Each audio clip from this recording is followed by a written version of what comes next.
Hayward on the far side. He has 8 assists tonight. Go with double digits in rebounds. He drives to the basket. He rises up and he hammered it. Oh my! He just kept coming and coming and coming, and then he went boom.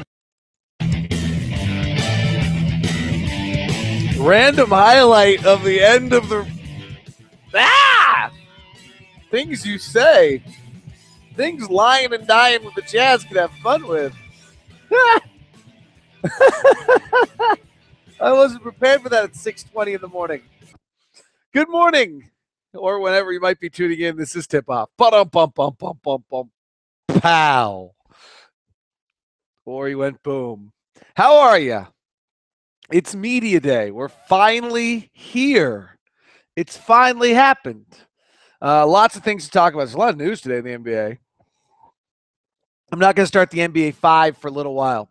First off, big thank you to 3 people who dropped lines on the listener line. I'll get those questions today. You'll probably be part of our preseason broadcast. To Debbie and Andrew and Eli, who all dropped questions in this year. The interaction line is 801-237-38. Actually, if you hear this and you have a question for a player between now and if you ask it, I'll probably finish up with the last group around 11:30 or noon. So, or 1. So you could ask it. Actually, I'll get a notification on my phone. I'll listen to it, and if it's a good one, I'll use it. So that the line is 801-237-38. 801-237-38 this year's interaction line. You also can use that for 2 other features we're doing the broadcast this year, questions for Boone, as well as maybe the most important one, Jazz Fan of the Night.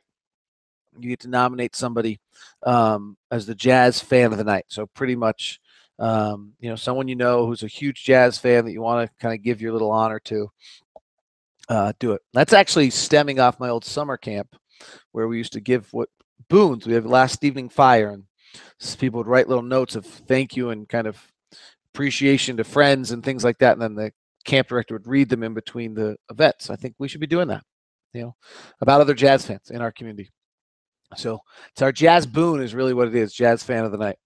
All right, what is training camp? That number is 800-237-38. Here's the plan today. Starting at 3, Spence and Gordon will be live on 1280 The Zone with the interviews. I will not be doing the live interviews that I've been doing in the past, and I don't even think I'm going to get to be able to put together a podcast for you like I have in the past. So my apologies on that. But with the media day being moved from 10 to 3, the appropriate thing is to have Spence and Gordon with their in their role on the show. So I am not expecting to be a part of much of anything in that regard. And looking at the schedule, which is this thing's very laid out, I think it's going to be difficult for me to be able to get much else done. I'll try, see maybe something will materialize that I wasn't anticipating, and I'll have something for you. But I would suspect you really need to listen to 1280 The Zone with Spence and Gordon starting at 3. All right, so it's Quinn Snyder time. It's the era of Quinn Snyder to begin. And I think you're going to hear 2 really key phrases to Quinn. Playing with a purpose. To him, I think that means spacing, correctness, conceptually playing inside the game in the correct fashion. Playing with a purpose is something you will hear out of Quinn and what he's going to ask out of these guys. There was a moment in open gym where the guys were playing. I remember Quinn kind of stopped and yelled at everyone, "Hey, I don't care that nothing's gone down. The spacing's been right. You've been moving the ball. You're doing it right." That's it's really at that level, like not necessarily the end result. Play it with a purpose. Come down in the front court with an understanding of where you're trying to go. Be in a specific spot with the basketball that allows your teammates to get to their spots. Move when the ball swung, move so that the other things happen. Clear out the backside so Alec Burks can get there. Alec, go the way you're supposed to go so that if it doesn't develop, that then you can hit to the next guy. Ennis, if Derrick rolls, you're popping. Playing with a purpose, playing with an understanding and a concept of what is supposed to be happening with the guys. Second thing, playing with the pass. That's going to be the fun thing. it's gonna be a huge part of the call. There's gonna be a bunch of parts of Quinn that I'm gonna integrate in my call. One thing Quinn's big on is attack at the 45, and I'm gonna use that up the right side. Attacks at the 45. It's the 45-degree angle from the basket out, and hopefully you guys are gonna understand that. Attacks at the 45, breaks the paint, kicks to the wing. That's his other phrase. We got to break the paint. Quinn talks about breaking the paint. So playing with a purpose, playing with a pass, and breaking the paint. Now, defensively, the model, I think, is going to be very much Charlotte. The model is, and what I mean by that is Charlotte went from one of the worst defensive teams in the league to one of the better defensive teams under Steve Clifford, and the first thing they really did was fast break points. It's hard to find indicators that all other than shooting percentage that always tell you what's going to lead to good defense or bad defense. But fast break points is one. And last year we were 30th in the NBA in fast break points allowed. So what Quinn's trying to do is tricky. Play with pace, play with purpose, play with the pass, get back defensively. Play with a purpose, play with pace, play with a pass, get back defensively. It's huge. And that's going to be really, those are the issues. That's going to be training camp discussion. That's going to be preseason discussion. And then when we open it up against Houston and Dallas and the incredible murders row of Phoenix, the Clippers and LeBron and Dallas again before heading on our road trip, that's going to be what you're hearing about, what has to happen. The player who's most interesting to me this year is Enes Kanter. He's going to be asked to alter his game. He's going to be asked to play as a stretch four a little bit, and at the same time maintain some physicality, not just become solely an outside player. And it's going to be interesting to see how he deals with that. He's back out on the floor playing 5-on-5s, but he has been a little limited because of the knee injury. He can't afford to fall behind with this roster. If Enes doesn't get back defensively, doesn't play with a purpose, doesn't stay engaged the way he needs to, there's Trevor Booker ready to go. There's Rudy Gobert ready to go. There's Steve Novak ready to go. There's really Trevor Booker ready to go, though. He's going to push Enes. And that's the most – I think that there's going to be nights where Enes plays 12 minutes a night. And hopefully not too many. Hopefully Enes can stretch it out and leave no doubt. But I'm not – it's going to be very curious to see whether Enes – handles this correctly and how he deals with it. Trey Burke is the player whose development I'm going to watch the closest. We've talked a lot about his free throw shooting, but just overall, what did he pick up? Year 1 to year 2 is usually a big jump. Year 2 to year 3 is the big jump. We don't have that guy on the roster. So Trey, whose player development, I'm going to watch the closest. By year 3, guards are pretty much who they are. By year 4 and 5, big men are who they are. Which is why Enes' year becomes very interesting at this point. And the player who I think will be most different from last year is Rudy Gobert. I think he'll just, frankly, he was kind of floundering out there. He'll be a player this year. And as I've said earlier, he will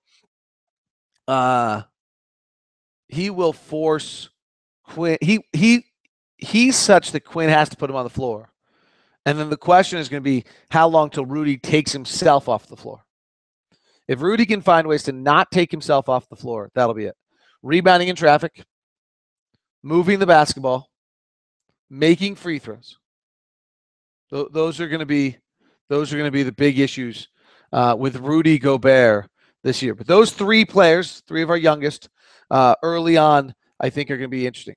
One storyline that kind of probably kicks off today and now runs for the next 30 days is extensions. On the extensions end of things for Alec and Enes, the Jazz have until the end of camp and before the preseason to get something done. I think it'll be very difficult to get something done, frankly.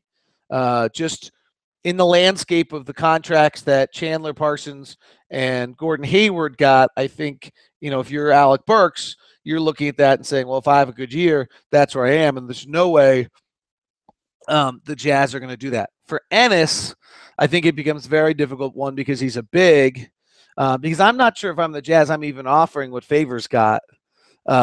And his agent does not have a lot of other clients, so it's got the Max's involvement. It's got the third quotient, which is he's got the third piece of that triangle that is, he needs to prove himself to try to get other clients. I'm not sure Max has another client, so it's difficult to necessarily get that kind of deal done because there's a nervousness from the agent that he doesn't want to fall short on the deal, and then he looks bad to other clients and then never ends up with another client, rightfully so. Remember that if no deal is done, it doesn't mean that the Jazz don't like these guys. It just means that's the landscape of what is there. And hey, what's the other thing is, let's say one of these guys just explodes inside Quinn's system and they play very, very well. In theory, the Jazz have that fifth-year match on the backside that they can deal with. The other one I would say on both those guys, I'm going to add one other concept for both Ennis and Alec that they need to improve on. This is kind of an esoteric line, but they need to connect with their teammates, particularly Ennis.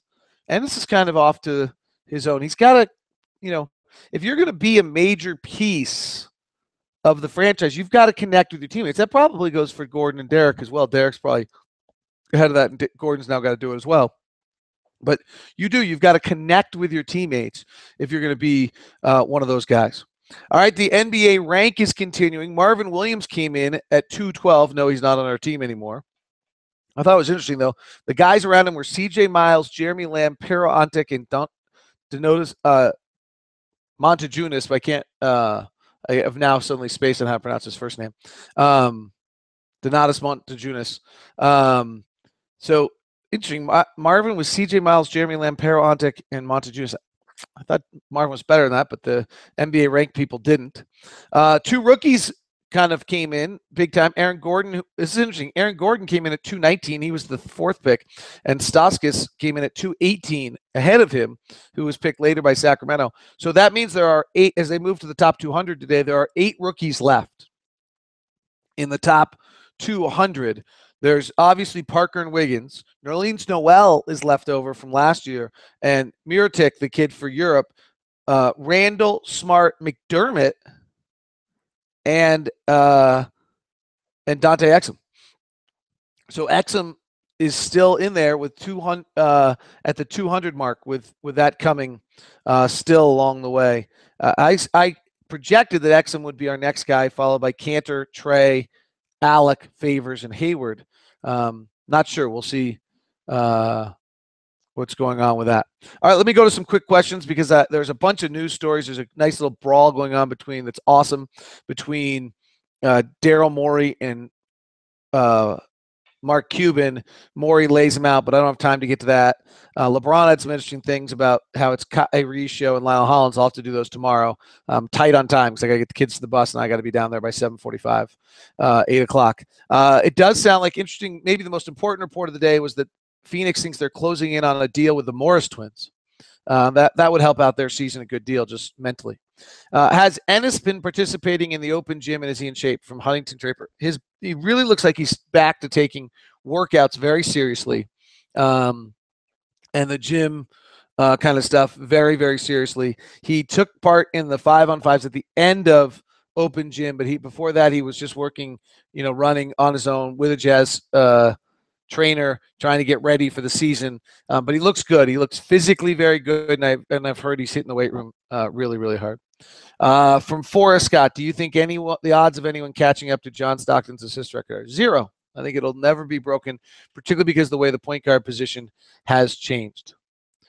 From Sky Goose, has Karl Malone been involved in any capacity this year? Will he be in the future? Was last year a failed experiment? I think you just took one to another. So the answer to your question is no, he has not been involved in any capacity.